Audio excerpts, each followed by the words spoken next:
Welcome to Easy Style with Sammy. I'm your host, Sammy Bedell-Mulhern. Each episode, I invite a friend, family member, colleague, or just someone I've met on this journey called life to come and share their personal style and approach to business, parenting, life, and everything in between. You'll hear motivational and inspirational stories that will help you refine and build your own personal style. Remember, style is easy when it comes from within. Hey everybody, so excited to be back with my guest today, Jane Lockhart. Jane, thank you so much for being here today. Thank you for having me. It's really exciting. Yeah, so Jane and I have known each other, I don't know, we've been in each other's circles for years, right? Yeah, it's been probably 2018-ish, I think. Yeah. So we both have the same business coach and have kind of connected in that group for years, have chatted through that group, have worked together on things. And one of the things that I have loved about you, Jane, is just watching kind of from the sidelines and just seeing how you attack the projects that you're working on and how you just have so many different things that light you up. And it just seems like you go all in on them and just kind of say, you know what, I'm doing this and let's just figure it out. Would you say that's kind of a part of your personality or have you always been that way? Yeah, I think that it's definitely a personality trait. So before I started my business, I worked in corporate for 10 years and the monotony was really tough for me. Before that, I was a journalist and a photographer, and I really enjoyed the learning new things all the time, interacting with new projects all the time, and sort of like not really knowing what the next day would hold. So when my corporate career ended, I think it was pretty intentional to try and see what I could create for myself that was kind of out of the mold. Yeah.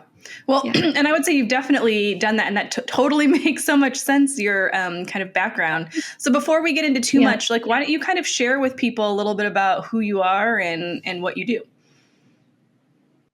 Yeah, cool. So this is new, which probably isn't surprising after that introduction.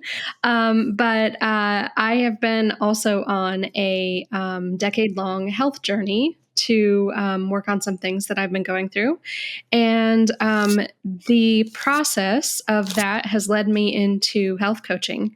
So I'm now putting together programs that mainly deal with managing your hormones, from sort of a basic course that teaches people how to work with their hormones on just sort of a general day-to-day level, because we go through cycles of energy. My main program is a program for people who deal with PCOS and or endometriosis, because I have both of those conditions. This is Griffin. He likes to join my podcasts. I love it.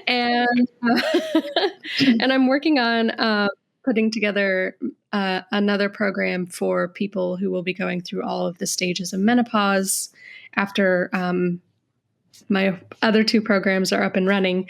So by the time this is all together and everything, that'll be kind of my main focus. But I also work with coaches who work with people on body, mind, soul, business, finance type things, and help them to communicate with their audiences. I do website design and social media strategies for coaches.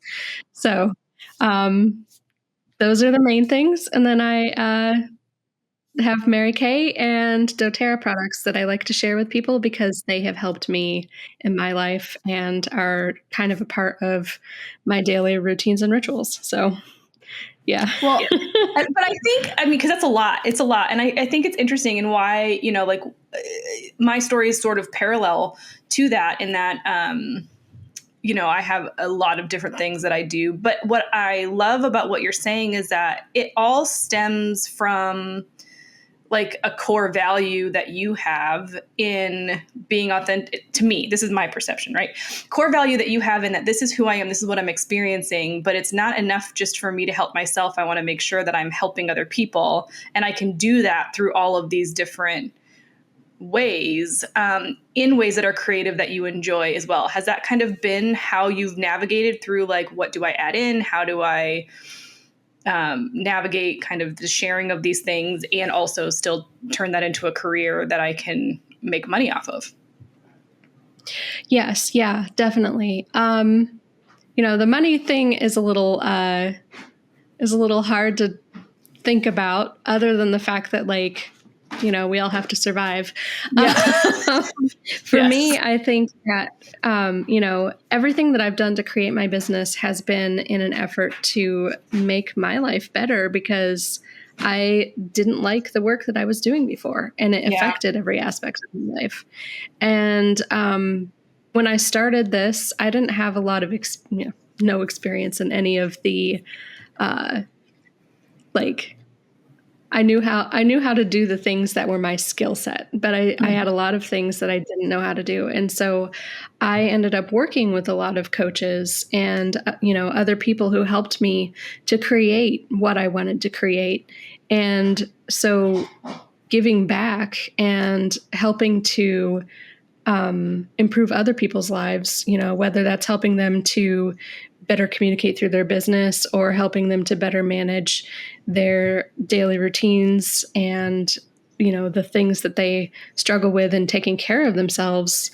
All of that is so worthwhile and, is kind of like, it gives a bigger purpose to Mm. the things that I could sit back and say, I went through these struggles. Woe is me. Why wasn't it easy for me? Well, I don't think it's easy for anybody. And Yeah. so we each in turn can turn around and, like, help the people that are going through the things that we went through. So would you say that's your motivator? Because when you're multi-passionate and you have all these different businesses, like, it takes a lot of time. And so Mhm. prioritizing how you spend your time can be tricky, but is that kind of the thing that just plays in your head, kind of that passion? And then how do you maneuver through and, like, pay different attention to different businesses at different times to make sure that, you're doing the best that you can? Yeah. Um, Yeah, for me, it really is the main motivator. Um, that passion to connect with other people and to create things that make them have better lives is like the big Mm. point, I think. Um, I could probably say that better, but I'm not really sure how. Yeah. how. Um, but I think for as far as, like, how I have my hands in so many different buckets right now, it really comes down to, I do time block for my time management. So with time blocks, you, like, set aside larger chunks of time, kind of than you think you would need, to get tasks done and, like, group things together. So like on Mondays, that's kind of my day to, like, in the morning, I focus on, like, all the things you have to do for your business. Mm. Um, in the afternoon, then I work on my content for my own business. And then on Tuesdays, um, I work with my clients and do things that I have to do for a couple of networking and nonprofit groups that I'm a part of. And then Wednesdays is back to, like, bigger projects that I'm working on. And Thursday is kind of like a learning and catch up day. So, like, I kind of call it my life admin day, Yeah. where all the that I need to get done, they kind of fall on that day. And then Friday is finishing up anything that needs to be done, doing my financial check-in, and, like, planning my coming week. And I try to do that. Those are the things that I hate to do. Yeah. So I try to do those as early and quickly as possible on Friday. And then once I get those done, then I'm allowed to end the week and start the weekend. So Well, I think that's what's so great about that, though, is that you have that bucket for the things that you don't like to do. Cause like what I tend to do sometimes is I have these tasks that just keep getting pushed from day to day because I don't want to do them. And then they just continue to Mhm. weigh on your mind and like kind of bring you down. So by having that time where you're like, that's just my suck it up and get it done time for this task that I don't want to do, it probably frees up your brain to like just let that go. I know you only have to be uncomfortable for like an hour or two a week, but you're not thinking about it all the time that you haven't gotten it. I have to get this done. I have to get this done. Yeah. Yeah, it does help. I actually learned that from my accountant. Um, so that was a great lesson to learn right at the beginning of my business was the time blocking thing and like taking all the things that you really don't like, which can be called like the things that take energy from you as opposed to giving you energy, like those things in your business. If you group them into like one chunk, and you might have to do it like a couple of times a week, depending on how much you've got, but like it makes it seem smaller because you're just doing it all at once, even though it's a couple of hours. So smart. Yeah. And that you have a reward at the end of it. Like I'm doing it on Friday because when I get it done, then I get to be done for the week. Like that is motivation enough to like get through it.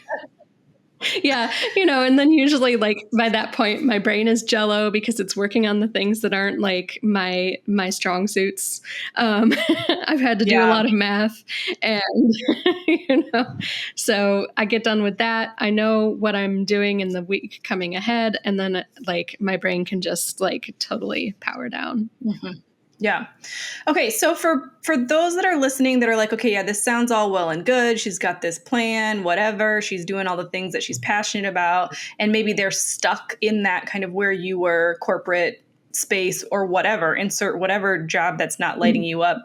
Um, I feel like the biggest hurdle in getting past that into doing something that you really want to do is kind of valuing like what you just said, like valuing that time and those time blocks and not giving them up because you know that they're there for a reason. So like, did you have struggles like kind of easing and stepping into that as you've kind of grown and built your businesses where you've had to put yourself first and maybe be quote unquote selfish, even though it's not? And like, how do you kind of mentally hold that time and space so that you don't give it up for other things, other pressures, other things in life that come up?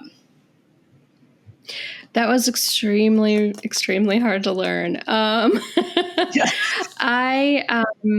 So I was in the process of uh, setting money aside in order to start my business when things kind of fell apart with the job that I had.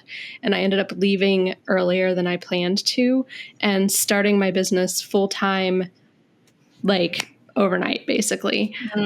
So what happened with that was because I had been working as a consultant for 10 years, like the mindset of a consultant is basically you do anything and everything for your client, especially when you Mhm. have one client and that client is your only client. Like you kind of you kind of like go above and beyond every single day for an extended period of time. I was in a big loop of overwork, perfectionism, just like Yeah. not taking care of myself and putting my client first, which were great habits to have, but I needed to learn to balance. And that first year in business for myself, I suddenly realized, like about a year into it, that I had just taken the habits that were kind of what I wanted to get away from by starting my business and brought them with me. I was like, the day that I realized that this was happening, I realized I had worked for 6 weeks straight without any days off. And that was also partially because like my schedule was allowing for that at that time. Mm. And I was like, why am I so tired? What's going on here? And then I realized that like I had no boundaries, and I had carried on that no boundary expectation into my new job. So it did take stepping back and working very consciously on saying, I'm going to set these boundaries for myself and I have to be the one to keep them. Mm-hmm. And for me, it really started with the very first thing I did was my weekends are mine and I don't start work until 9 and I stop at 5. And I'm not real good at stopping at 5, even to this day. But I don't start work until 9 any day of the week. And if I'm doing really well in my daily routine, then I have a few hours in the morning to myself before I start work. Some days I'm not feeling great or my routine is kind of off. And, I might wake up and start working like 10 minutes after I wake up, but it's at 9 instead of like, Right. waking up in the middle, like, oh, I need to start work. And, yeah. So it took a lot of practice. It took a lot of checking in. And it was incremental. I think that is a major one. Like you don't want to try to change everything all at once because it's not manageable to do. So you really have to I made a list, I think, of the things that I wanted to do. I think it was in one of our mini retreats where you kind of break down your day, what you want your day to look like. And so then I was like, okay, if I wanted this perfect day, if this is how I want it to look, like what do I have to do in order to get that? And really had to say, okay, in order to get that, I need to do these 5 things, but I'm obviously not going to be able to do them all at once. So which one is most important? Like which will get me the most effect? Yeah. And did that one and then added on. So it definitely wasn't, oh, I woke up with a perfect schedule today. And this is how it is. Yeah. Because that's something I've struggled with too, because I get up at 5:30 and do start working right away just because it's just how my schedule works. And then I take a chunk of time in the middle while I'm getting the kids ready for school and getting myself ready and whatnot. But I feel like we hear all these gurus that talk about your morning routine and wake up 30 minutes earlier and do all of these things. And it works for some, but it doesn't always work for other. I work really well in the morning. Come recording a podcast at 2:00 in the afternoon for me is perfect because I can have a conversation. To work on financials or a really difficult task in the afternoon does not work for my brain. And I have to be in bed by 9. And I hear people that say, oh, I stayed up until midnight working. I'm like, no, that sounds like the worst thing, but getting up at 5:30 is easy for me. So I love that you're saying no, I chose that I'm going to wake up and I'm not going to work till 9 regardless, because that's what I want. And that's how my brain works. I don't think we give ourselves enough space to figure out our optimal working capacity and what makes the most sense for how we work versus what we think it should look like. Yeah, I think that is very true. I have a couple of things that I think fall into that category of how we kind of have to switch our mindset if it's really going to work for us. And one of them is trial and error is okay. And if we're doing trial and error and checking in with ourselves and evaluating how it worked, then even our fails are not really failures. They're a test. Getting up at 5:30 in the morning doesn't work for me because I very often go through phases where I can't sleep until 12 or 1 at night. Yeah. And so if I get up at 5:30, then my brain turns on real focused and clear in the afternoon. And so that's often why I tend to work late, because that's when my brain is really being creative and coming up with ideas, and sometimes in the middle of the night. And so if I'm sticking to that 5:30 wake up, which I tried to do for a while, it just forces me to not be in my zone of genius when it actually occurs for me. So then everything is hard. And so if I allow myself to say, okay, I don't have to wake up at 5:30 in order to be a successful entrepreneur. If I wake up at 7 and start my day at 9, that still gives me 2 hours in the morning to do my morning routine or whatever. And I'm still getting an 8-hour workday in, and some days I break that up and afternoon. And though this is Yeah. because this is the thing that I really struggle with. So I'm sorry to cut you off, but this Oh, notion no, of the yeah. 8-hour workday is so hard because we don't work hourly jobs, right? Like we don't get paid by Mm-mm. the hours that we put in. Wouldn't that be nice? But we don't. And so I find myself really struggling with like I'll work from 5:30 until like 2:30 when I have to leave to pick up my Mhm. kids from school. And sometimes I'll come back and work. Sometimes I have later meetings. Sometimes I don't. But like I'll like find myself feeling guilty that I'm not working till 5. And then I look at the hours that I've worked and I'm like, wait, that's like a ton of hours. And why do we have to work an 8-hour workday? That's very true. And we don't work well. Nobody works well nobody works a full 8 hours without any type of break whatsoever anyway. Sure. So that on its face is kind of ridiculous that we hold ourselves to that standard.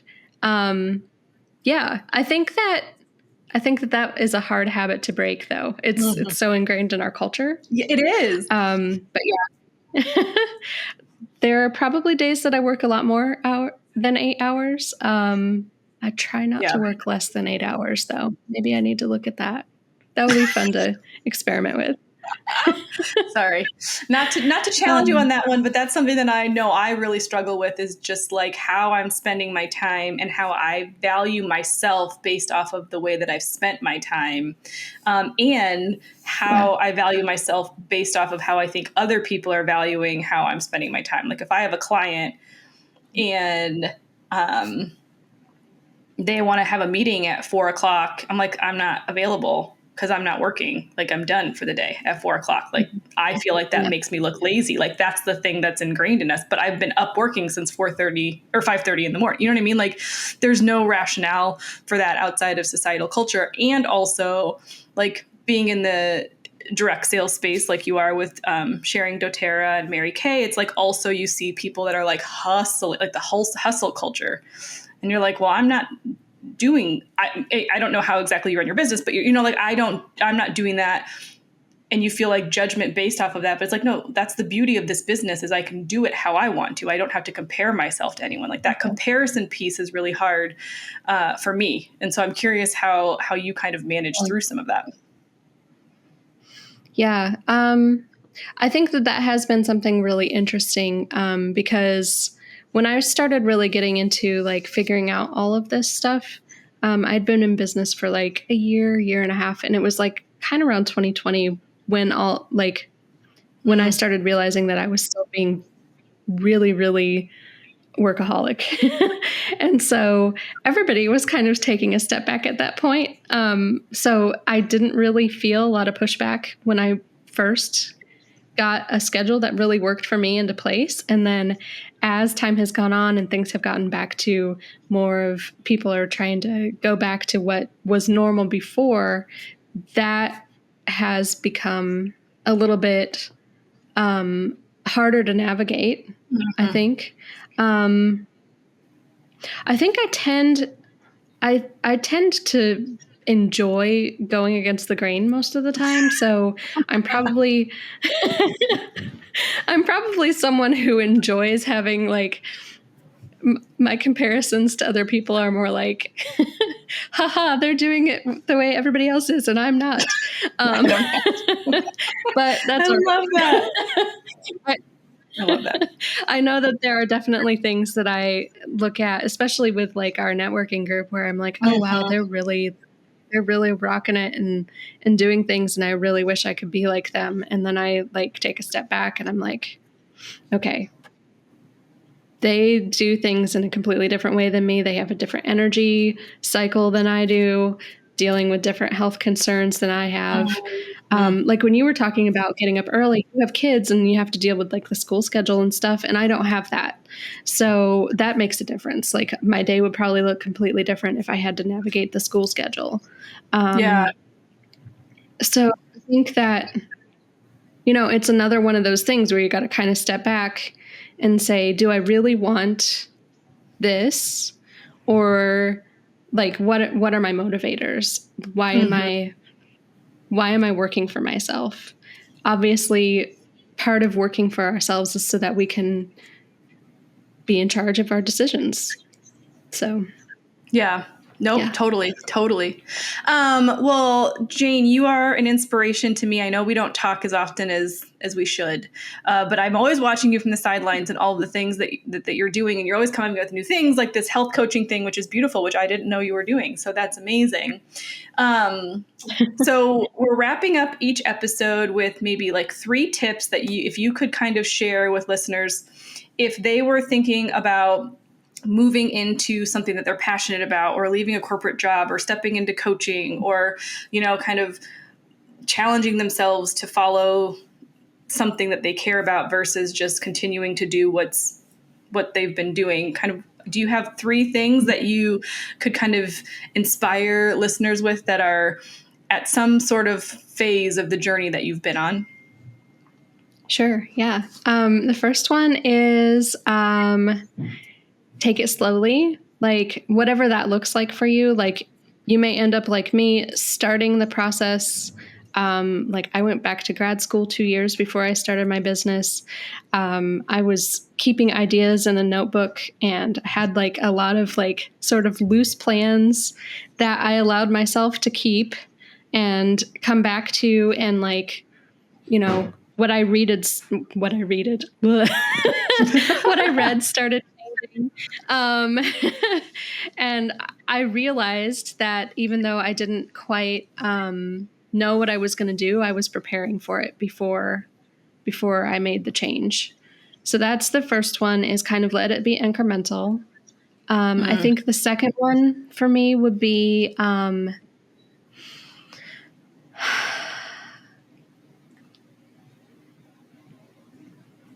you can do things in a trial and error way and allow yourself to have check-ins and evaluations. The nice thing about being multi-passionate is as you build your business, you'll have like a core foundation of like what you're good at. And I've always kept that through the process. But I like to try things out. And if it doesn't work, then I can pivot and change and adjust because I still have the core intact. So I think that's a great way to do it, is give yourself a foundational set of skills or services that you do and that you can keep consistent no matter what's going on. And then you can build from that. I didn't get to start doing any of the really creative sort of retreat throwing, or I like the retreats that I do, or the different writers club and stuff like that. Some of those things that were more fun and more enjoyable, I didn't get to do those until a couple years in, but I was keeping those in my notebook too. I had to set those foundations. So, there's that balance of what you do to like make the core of your business work, and then what you do to play with your business.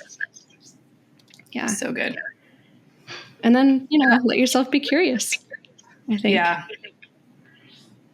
I love that. Because I think that's something we don't give ourselves time to do because we're just so like in the hustle and bustle. So I love that. Well, Jane, I have loved this conversation. So inspirational for me. I know will be for the listeners as well. If people want to connect with you and learn more about all the different services that you offer, from marketing to personal health and care and wellness, like how can they do that? Okay. So my website is jluxdesigns.com. That's JLUX Designs. And then you can find me on Facebook at JLux Designs, and Instagram is at JLux Designs LLC. So love it. And we'll those are link probably the best way. Yeah, we'll link it all up in the show notes too at easystylewithsammy.com/27. Jane, thanks for being one of my first guests back as we've rebooted this podcast. Well, thank you. It was so much fun. I want to give a big thank you to Jane for coming on today and really being vulnerable and sharing her story with us. I know that you will find it inspirational just like I did. She's an incredible human, and I'm so grateful for her for coming on the show and being here with us today. You can see all the resources in the show notes and additional information at easystylewithsammy.com/27. And that's SAMI. I hope that you'll check it out. I hope you'll subscribe wherever you listen. We're so excited to be back with this first interview. We are publishing new episodes every other Thursday and new blog posts on Easy Style with Sammy every other week as well. So there's always something new happening every week at easystylewithsammy.com, and we hope that you will check it out. For now, thank you so much for listening, and please hit that subscribe button so you don't miss out on episodes when they come out. And I will see you in the next one.